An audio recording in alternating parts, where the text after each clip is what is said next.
I was part of an organization by somebody that's a real well-known writer. I'm not even gonna throw him under the bus right now. But I asked, what are we doing? We would meet once a month. But it was still gang members on the next corner who all know and respect me. I had no problem with talking to them, but they need to see strong black men in solidarity. Because if you only come as one man trying to talk to 10, 20, 30 kids, you just the OG just talking that shit. Right, and the flip side of that is when the kids out here, they want the guidance. They want to hear, what they want is relevancy. They want to hear something that applies to them, because when we was their age, I can't be disconnected from that. From the ages of 12 to 25, I was a stop and frisk candidate. You know, they stop us, you know, and whenever they want to. And I'm saying, and I'm a person, I was protected under the blue wall, the shield. Like, my father was a cop. I have family in politics, and we still got to go through it. Like, oh, we got a name drop. Oh, my aunt is this. Oh, my father's that. Oh, okay. Well, here, have a nice day. I got to pull out a PVA card. And I ain't doing nothing. I'm just driving around looking for a parking spot, because you know how it is over here. Yeah. You know, we in Grand Army Plaza, by the way, that area. I'm going to just give a blanket area. You don't need to know the block. But it's hard to park over here. So, you know, if you coming through the neighborhood, you see kids and they see you.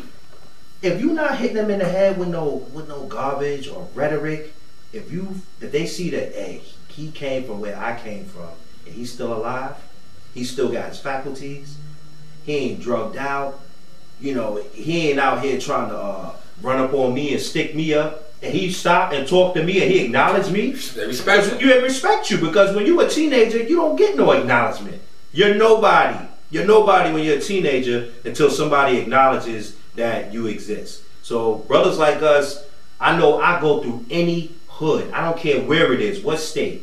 I run into people, most of the time, it's in a basketball arena.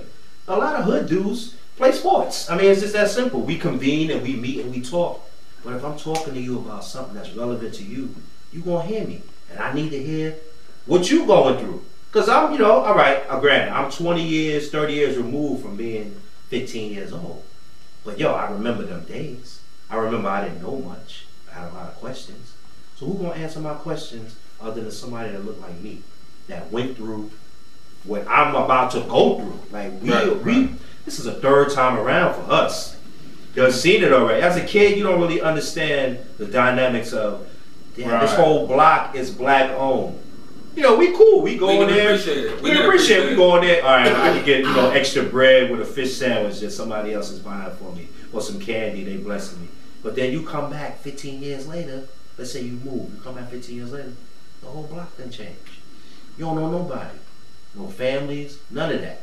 And I came from the projects, so when you see whole demographics being washed out. I went to my old building. This is about 5 years ago. I went to my building, like, I really got out the car. So let me just see, you know, let me get a feel. I stood in the plaza and looked around, and I ain't really recognized my old hood no more.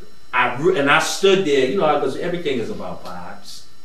But I'm not afraid of my own people. Right. I see kids, they roll 10 deep, 15 deep. I'm coming this way, they coming this way. They move, or if they in a cipher, I don't walk through their cipher. It's just a street rule. You rolling dice, do I like it? No, but I'm not gonna walk through your dice game. I'm gonna walk around. It's little stuff like that. And they respect that. Be like, oh, okay, OG. I'll be like, you know, I got nothing but love for y'all. And that's a term of endearment for real. I don't need to call somebody, you know, my nigga or this and that. Like, and every now and then, yeah, we slip up, but I don't use it. I don't use it in that. Mike always on me. I don't use it in that way. But at the same time, listen.